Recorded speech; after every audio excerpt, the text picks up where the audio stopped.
Hello everyone. Thank you so much for stopping by my channel today. If you are new here, my name is Kim and I live in Yokohama, Japan, but I grew up in Los Angeles, California, and I've been in Japan for about 36 years now, which is a long time. And during that time, I've had so many experiences, both good, bad, sad, happy, you name it. So if you are interested in life in Japan, either as a teacher, a senior citizen, someone that is debating whether or not to stay permanently in Japan or whatever the reason, please consider subscribing. I sometimes post things about my life here, places to go, places to eat, things to do, as well as maybe a few life experiences that I could share with you so it could help you on your journey. Whoops. Wow, that scared me. She came right in between these aisles. So no matter where you are in your journey, hopefully I can be of some assistance. Today is just a quick update because, as some of you know, I've had quite the summer. I think a lot of people, when they decide to live in a foreign country, a lot of it they think of is for the now. Now is a great time to be in a foreign country because ... Now is a wonderful time to live in Japan because ... And you fill in your own blanks. If you are just starting here or starting a career here, maybe you see a great path ahead of you, which is why you want to stay in Japan. Or maybe all the dreams that you had were shattered by the whole system of the Japanese work style or work ethic, and you've decided that once you do your time here, now that sounds like a prison sentence, once you do your or fulfill your duties here, you're heading to another country or back home. And for some of you, it might be a personal reason. You have a relationship with someone who is native to Japan and you want to stay here because you got married or you want to get married or you want to continue your life together in this country down the road. It's great to think about all those wonderful things. Believe me, I have, and I've been fortunate enough to experience a lot of wonderful things. Now that I'm retired, officially on paper, but still working, I feel like I still have a lot more I want to experience, and so I am determined to continue living here for as long as I can and for as long as I'm blessed to be on this earth. But, dun dun dun, that's not always the case for everybody. I live with my mom and my dog. Most of you know my previous dog, Sinbad, who passed away 2 years ago, and 2 years ago I also got my new baby, Bandit. When you are living with someone else, it's hard because you can't really be selfish. You have to always take into consideration what your significant other, your children, your parents, your grandparents, whoever you are living with want to do as well. And it's not always easy because what you think are the best intentions may not necessarily be the desires and wills of the person that you are thinking of. I guess it's kind of to compare it is, let's say if you do have children that want to move to another country or want to experience life somewhere else, or planning to get married to someone that maybe lives far away from where you are living now, selfish reasons would want you to stay nearby or you want to keep your loved ones close to you. But I was lucky because my parents were, I don't want to say permissive. My parents were accepting of the decisions I made when I chose to live abroad. And when my mom decided to move in with me after my father passed away, we went through a very involved and long and difficult process to get her here. For those of you that are wondering, it's pretty easy to bring a spouse to and from different countries. And sorry, I am kind of sweating. I should probably open the window, but and it is pretty easy to bring a child to and from whatever country. But having a parent come and live with you sometimes is a little bit difficult if you can prove or if you can show that you are their only caretaker or that there is a reason that they need to be with you. Then perhaps it's a little bit easier. But at the time when my mom wanted to come, she was healthy. But because my nationality is Japanese American, and my mother's dad, or my grandfather, actually we thought he had American citizenship, but I guess he had Japanese citizenship at one time and then became an American citizen. I'm not quite sure, but on the registry, he was listed as a Japanese citizen. She was able to come here on a heritage visa, and we were able to get that renewed. And so she, I think, got it renewed for 5 years, and so it won't expire until a few years from now. Sorry, I'm switching hands. Yeah, so it was kind of our decision or our plan to live here together, and basically my mom was going to just stay here.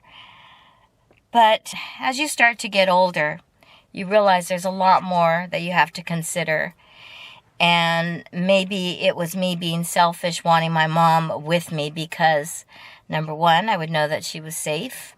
Number two, I was financially able to take care of her. Number three, the way Japan treats its elderly and the, I guess, benefits that they have for the elderly are quite a bit more stable or comfortable than what she would have had in the U.S. And all of that is great, except when it comes down to it, what does my mom want to do? This summer, my mom had an unfortunate accident. I posted about it in another video, so you can see that to hear all the details. She has pretty much fully recovered. She is walking with the assistance of a walker, and she can get around in the house without the walker, but she does need to hold on to things to give her support. So it's usually the wall or a table. She's not in any pain anymore, and she's able to go about her daily life in my house comfortably. During this time when the accident happened, we went through both a lot of soul searching and thinking. And my mom decided that it was maybe, I guess, one of her wishes that if she had to go to a hospital or if she had to be under long-term care, she would rather do it in a country where she could understand the language, meaning English, meaning the U.S. She wanted to go back to a place where she was comfortable, knowing what was being told to her, knowing everything that was being done. I'm kind of the opposite. I don't always understand the treatments or what I'm going through, but I do trust a lot, and knock on wood, it's taken care of me so far. I'm a lot more riskier when it comes to things than my mom is. I'm a lot more resilient when it comes to communication or being in a place that is out of my comfort zone. And my mom isn't as comfortable with that. And with me also getting older, physically, it's difficult for me without a partner to be able to physically take care of my mom should she fall again, and should I need to pick her up, or should I need to do any of the physical stuff. It's great, or we can get along fine doing everything we have to do at this point now, but should things get worse, or should she have another accident, or should I have an accident, I don't think we'll be able to take care of each other in the way that would be best for us. I would be comfortable staying here in assistance or whatever the case may be. My mom isn't. My brother and his wife both have experience in the medical profession. My brother used to be a paramedic, and his wife is a nurse. She's had experience in emergency, trauma. And so between the two of them, they have a lot more expertise in that area than I do. And I think my mom feels a lot more comfortable being with my brother and his wife during this time than she does with me. It's not to say that she doesn't love living in Japan. It's not to say that she doesn't love living with me and vice versa. It's what she wants in the long run to feel comfortable. And she just does not want to be stuck in Japan in a hospital should something happen to me or her. She doesn't know how she could function or live here if anything happened to me and if I went first. At this time, since she's still healthy and well enough to fly at 91 years old, I think she's made her decision that she would like to return back to the U.S. and live with my brother. So this is what I've been dealing with all summer.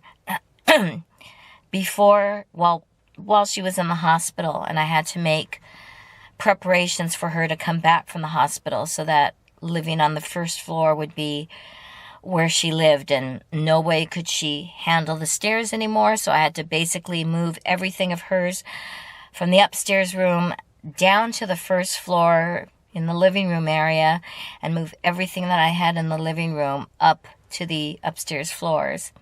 I had to get a new bed.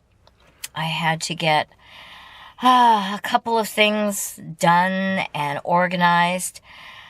And somehow I did it during the summer. So yay for me.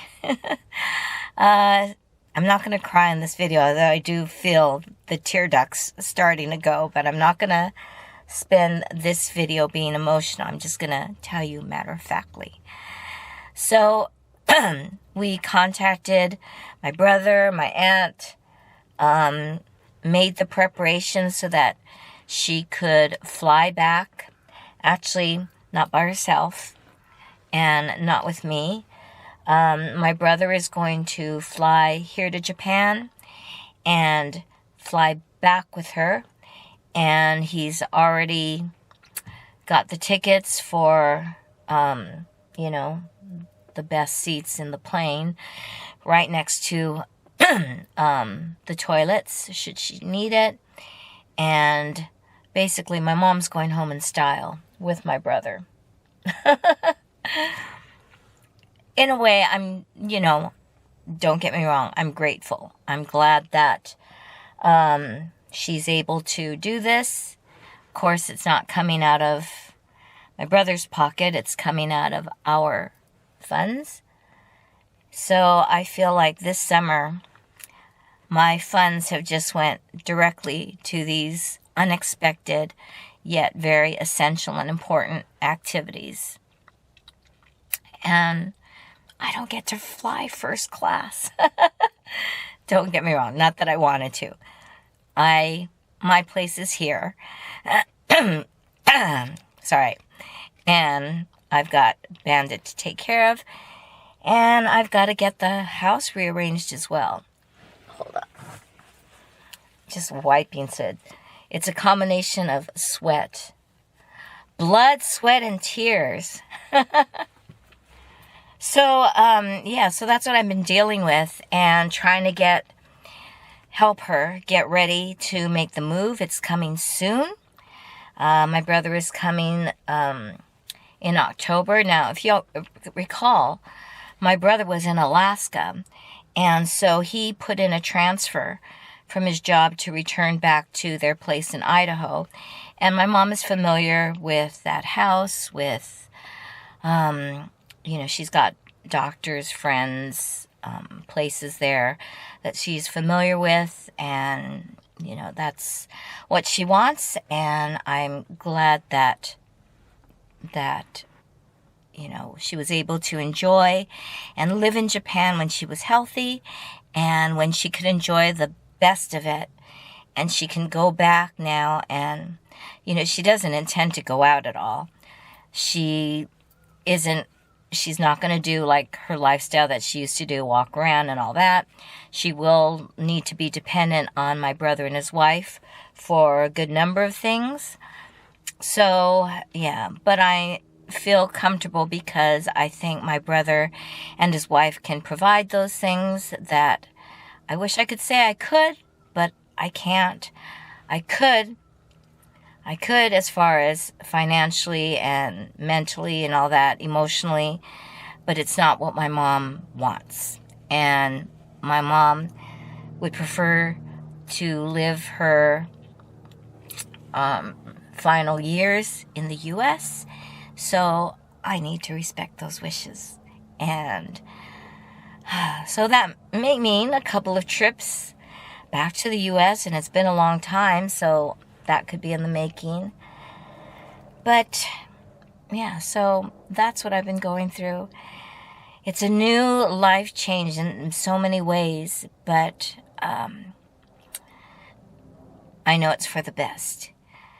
So the moral of this little story is, when it comes to that time, when you've got to start thinking about what your significant other wants, what your parents want, what your significant other's family wants, and all that stuff, what your children want, you've got to take a lot into consideration. And sometimes we can't be selfish with what we think is best or what we want for our family.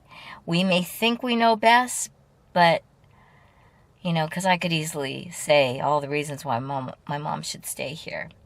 But I 100% understand the reasons why she would prefer to go back. And I'm okay with that. I wasn't before, but I am now. And it's put us both, I think, at peace. So it's going to be a busy couple of weeks. I guess it's now like 2 weeks. It's going to be like 2 more weeks before she goes. So, all right, I better get back to the house before I melt. And before my cupcakes that I got in Yokohama melt. All right. Thanks for listening. And, man, I had no idea that this summer was going to be the summer that I finally reached my goal of, hitting that 1,000 mark. So thank you so much, guys, for your support and for hanging in with me. And we'll get back on track and share as much as I can with you, a little bit more and a little bit more regularly. All right. Thanks again. Love to you all, and I will see you again real soon. So